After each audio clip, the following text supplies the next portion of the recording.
Terima kasih. Jadi memang dalam hal penyelenggaraan haji eh, 2023 itu saya kemudian mengalami sendiri kenapa kemarin sebenarnya 2024 saya mau jadi ketua Timos Haji. Cuman karena kemarin eh, itu ada pansus yang pasti dinamikanya tinggi, sehingga saya minta supaya yang jadi ketua Timwas mungkin rekan saya Caimin aja. Nah itu, tapi alhamdulillah 2023, 2024 itu kemudian kita bisa mendapatkan hal-hal yang bisa menjadi evaluasi. Bahwa kemarin itu kemudian tidak dilakukan contingency plan-nya, misalnya bagaimana ketika jemaah numpuk kamar mandi mampet, misalnya itu waktu saya naik naik haji. Bagaimana kemudian makanannya hilang, diambil orang-orang yang, karena itu waktu 2023 itu kan puncak jemaah kan. Bagaimana kemudian mereka bisnya nggak datang, harus jalan kaki yang jauh, dan macam-macam masalah. Dan kemudian sama, saya juga menemukan 2023 itu jemaah haji yang harusnya ada pembimbing, pembimbingnya malah sibuk naik haji. Dan saya kalau ke mall lebih banyak ketemu pembimbing hajinya di situ gitu loh, di situ yang orang Indonesia. Nah lalu kemudian memang eh, masih banyak dinamika yang memang harus dibereskan.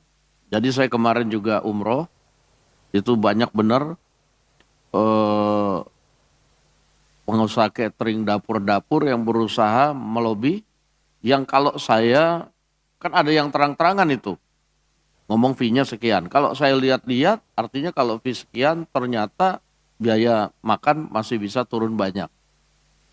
Nah kemudian juga saya ada ketemu orang-orang yang berpengalaman juga menyelenggarakan ibadah haji, bahwa sebetulnya dengan biaya yang diambil kepada jemaah, seharusnya penempatan hotel-hotel itu harusnya bisa dekat dengan Masjidil Haram lah, kira-kira gitu. Banyak sekali yang memang apa namanya dalam periode tahun ini harus kita lebih rapikan. Dalam rangka pengawasan haji, mungkin kemarin saya juga sudah sama beberapa kawan, saya mungkin nanti mohon maaf kepada kawan-kawan sekalian, saya sudah membentuk juga tim pengawas eh, lokal di sana.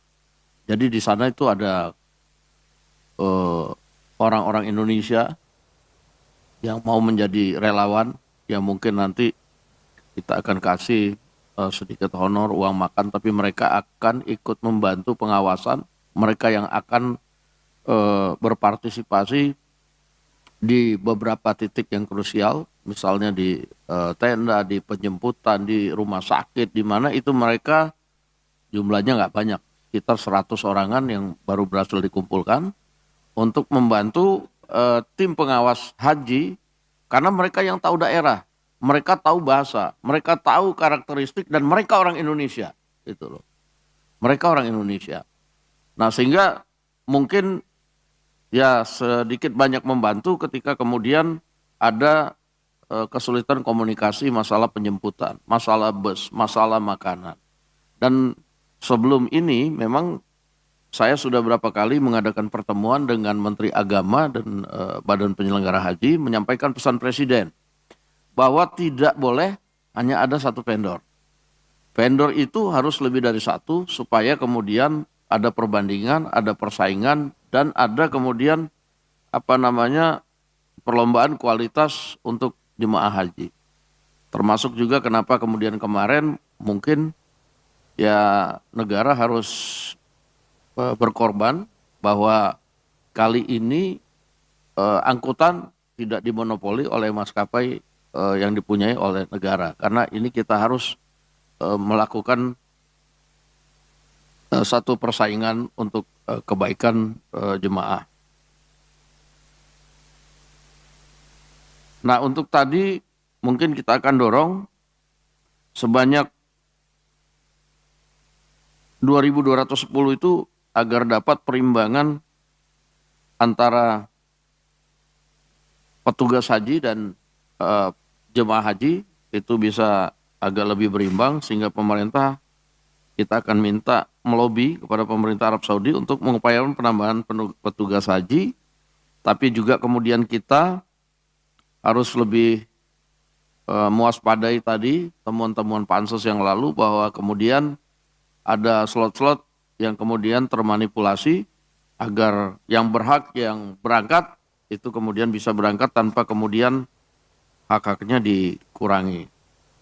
Dan satu hal lagi, Presiden sudah meminta khusus kepada Komisi Pemberantasan Korupsi untuk melakukan pendampingan kepada Kementerian Agama dan penyelenggara haji, Badan Penyelenggara Haji, agar penyelenggaraan haji ini pada tahun ini berjalan dengan baik. Dan sudah dimonitor kemarin, Pak Presiden mengapresiasi kepada panja haji yang sudah sama-sama dengan pemerintah bisa menurunkan biaya haji yang tadi seharusnya dengan keadaan ekonomi, kurs rupiah terhadap dolar itu harusnya naik, tapi kemudian ini bisa turun. Ini bisa dibuktikan bahwa kerja-kerja DPR, terutama pansus kemarin itu bisa bermanfaat untuk kemudian mengevaluasi pelaksanaan haji pada tahun ini. Jadi demikian itu dari saya sebagai Ketua Tim Washaji. Saya mungkin dalam sehari 2 hari kalau kawan-kawan ada waktu, saya akan mengadakan FGD dengan beberapa narasumber yang memang dia hari-harinya melakukan kegiatan-kegiatan penyelenggaraan dan sudah berpengalaman, tapi kemudian bisa membantu kita dan dia nggak ada konflik kepentingan di sini. Nah, itu nanti saya akan coba atur dan kita akan koordinasi lagi mengenai tempat dan waktu. Demikian dari saya, terima kasih.